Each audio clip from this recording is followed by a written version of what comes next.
Hello, Americans. I'm Hannah Pack. All around the nation, students have been taught about Shakespeare's greatest works for years. They have been taught that he was a brilliant poet and playwright who wrote original and creative texts. But do you know the rest of the story? William Shakespeare was born in the small town of Stratford-upon-Avon and was raised with very humble beginnings. He may not have been extremely educated or well-cultured, however, he was a skillful actor and writer, or so people thought. Shakespeare is thought of as an amazing playwright who was and still is one of the best writers of the English language. However, there is evidence that supports he stole ideas from previous tales and used them for his own stories, aka plagiarism. Yes, there is evidence supporting that our dear William plagiarized those sensational tragedies he composed. As many of us have been taught, Romeo and Juliet is a brilliant story of feuding families and forbidden love that was created and written by Shakespeare. Right? What if I told you that this quote-unquote original story was actually written multiple times before Shakespeare was ever thought about? The first man to write this story was Masuccio Salernitano. His story shares many themes with Shakespeare's, however, they aren't exact. After Salernitano came Matteo Bandeo, whose story closely matches the Bard's. There are many specific themes shared between the two tales, such as the well-known last names of Montague and Capulet, the costume ball where Romeo and Juliet meet, and the moment in which Juliet kills herself with her lover's dagger, rather than wasting away as in previous accounts of the tragedy.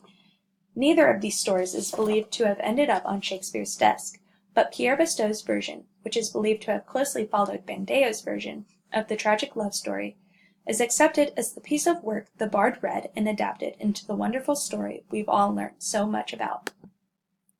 Along with Romeo and Juliet, Hamlet is believed to have been plagiarized as well. The story of Amleth, in a general sense, is very similar to Hamlet. However, when compared, William's version is much more complex than the earlier Dutch version.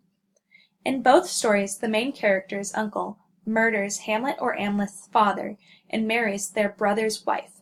The main characters claim to be unaware of their uncle's crime, whilst scolding their mothers for marrying their father's brother, and trying to make them change their ways. Among these similarities, both Hamlet and Amleth avenge their fathers' deaths. Although there are similarities, Shakespeare's narrative still reigns supreme. Due to this data, people have concluded that yes, he wrote his own story, although he did steal main ideas from previous adaptations of his successful narratives. In conjunction with plagiarism, a more controversial view of Shakespeare is that he is not the author of most of his sonnets. Samuel Mosheim Schmucker is the man who indirectly started this conspiracy. He was trying to refute doubts about the existence of Christ and said it was like questioning Shakespeare's existence. This was meant to be an irrefutable fact, but people took it as truth and ran with it. Although Schmucker may have triggered this argument, Thomas Looney is considered to have been the first to champion Edward de Vere as the actual author of the Shakespearean sonnets. The authorship of Shakespeare's plays has been questioned due to his humble beginnings. Those who reject Shakespeare's authorship cannot believe that someone with such little education and culture could write such amazing things about places he had never been and things he had never done.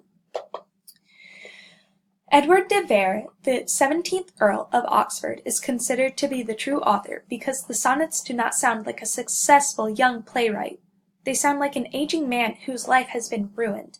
Edward de Vere's life matches this description very well. In the sonnets, the author describes himself as lame, which would have been a handicap for an actor, old, poor, and despised. He also notes that, quote, he hopes that his name will be, quote, buried where his body is, end quote, and that he will be, quote, forgotten, end quote. De Vere was sick, old, believed to be bisexual, which would contribute to a damaged reputation, and has described himself as lame in one of his letters. Additionally, Edward practiced law and traveled, both of which arise in the sonnets. Therefore, because his life shares numerous coincidences that match the sonnets, people have come to believe that the Earl of Oxford is the true author. People have viewed Shakespeare as the most brilliant writer in the English language. But now you know the rest of the story.